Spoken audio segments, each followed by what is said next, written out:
Hello students, welcome to our class 10 plus 2 business. My name is Maneet from Adarsh Senior Secondary School खाईसरगढ़। हम plus two business का third chapter कर रहे थे, आज का part रहेगा थर्ड। हम कर रहे थे बिजनेस इन्वायरमेंट, उसमें हमने किया था इंटरनल इन्वायरमेंट और एक्सटर्नल इन्वायरमेंट। ठीक है, इंटरनल जो बिजनेस के कंट्रोल में होते हैं और एक्सटर्नल जो कंट्रोल में नहीं होते हैं। ठीक है, इंटरनल का हमने ऑलरेडी पार्ट डिस्कस कर चुके हैं, आज हम करते हैं एक्सटर्नल। एक्सटर्नल को हम टू पार्ट्स में डिवाइड करते हैं, एक आ जाएगा माइक्रो, एक आ जाएगा मैक्रो।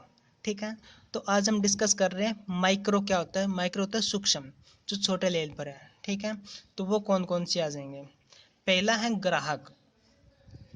अब ग्राहक कौन होगा, जो बिजनेस से जुड़ा है, बिजनेस से प्रोडक्ट खरीदेगा। अब ग्राहक के अलग अलग टाइप हो सकते हैं। सरकार भी क्या है, बिजनेस ग्राहक हो सकती है। ठीक है, और एक दुकानदार भी हो सकता है। ठीक है, और एक बिजनेस में अलग अलग कोई भी क्या है, एक ग्राहक हो सकता है। ठीक है, तो इन ग्राहकों को संतुष्ट करना ही बिजनेस का मेन मोटिव होगा। ठीक है, ताकि ग्राहक बिजनेस से बने रहे और ये छोड़कर ना जाए। ठीक है, तो उनको सेटिस्फेक्शन के लिए बिजनेस कार्य करेगा। ठीक है, फिर होते हैं पूर्तिकर्ता सप्लायर्स। सप्लायर्स कौन से, जो हमें रॉ मटेरियल कच्चा माल प्रदान करेंगे। अब सप्लायर की भूमिका बहुत ज़्यादा बढ़ सकती है। अगर सप्लायर से हमारा झगड़ा हो गया तो वो क्या हो जाएगा, माल देने से इनकार कर देगा, और माल देने से इनकार कर देगा तो क्या होना चाहिए, हमारा बिजनेस रुक जाएगा। तो क्या होना चाहिए, हमें अधिक से अधिक सप्लायर रखने चाहिए। ठीक है, अगर एक सप्लायर से झगड़ा हो जाए, दूसरे सप्लायर से हम डिमांड कर सकते हैं प्रोडक्ट की। ठीक है, तो सप्लायर से हमारे 5 लाख तो अच्छे संबंध होने चाहिए, और अगर किसी संबंध बिगड़ जाते हैं तो हमारे सप्लायर्स की लिस्ट होनी चाहिए कि हम दूसरे सप्लायर से भी माल मंगा सकते हैं। ठीक है, और सप्लायर से हमें ऐसा देखना चाहिए जिससे हमें कम कीमत पर आसानी से माल मिल जाए। ठीक है, वो सप्लाई देखना चाहिए। फिर आ जाए कॉम्पिटिटर्स, जो प्रतियोगी होते हैं। अब प्रतियोगी क्या कंडीशन कर रहे हैं, वो किस तरह से प्रोडक्ट बना रहे हैं, किस तरह से बेच रहे हैं।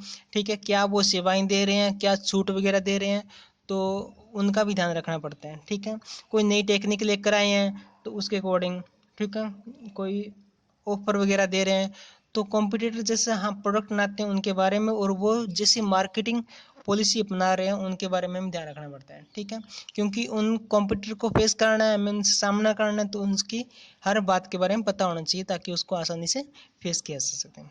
पब्लिक, जनता। जनता कौन सी होती है, जो बिजनेस अब सुनने में नहीं होता, उसी को आसपास कोई ना कोई रहेगा, तो जनता वो हो जाएगी जो उससे रिलेट करती है। ठीक है, अब कोई बिजनेस हमने इस जगह स्थापित किया है जो पब्लिक एरिया में है, और जो जनता उससे क्या करेगी, विरोध करेगी कि इस एरिया में शोर शराबा हो रहा है। ठीक है, तो पब्लिक से हमारे अच्छे संबंध होने चाहिए। ठीक है, ताकि उससे कोई झगड़ा ना हो और हमारा बिजनेस अच्छे से चलता रहे।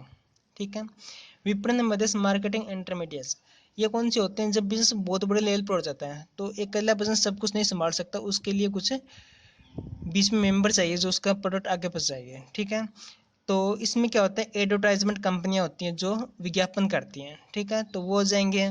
एजेंट वगैरह होती है, ब्रांचेस होती हैं, शाखाएं हो गई। एजेंट कौन से, जो हमारा प्रोडक्ट दूसरे तक पहुंचाएगा।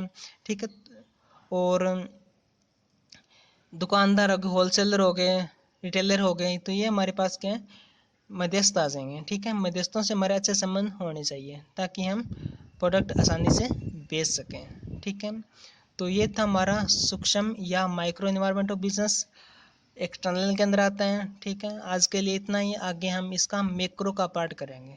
ठीक है, आज के लिए इतना ही। Thank you, have a nice day.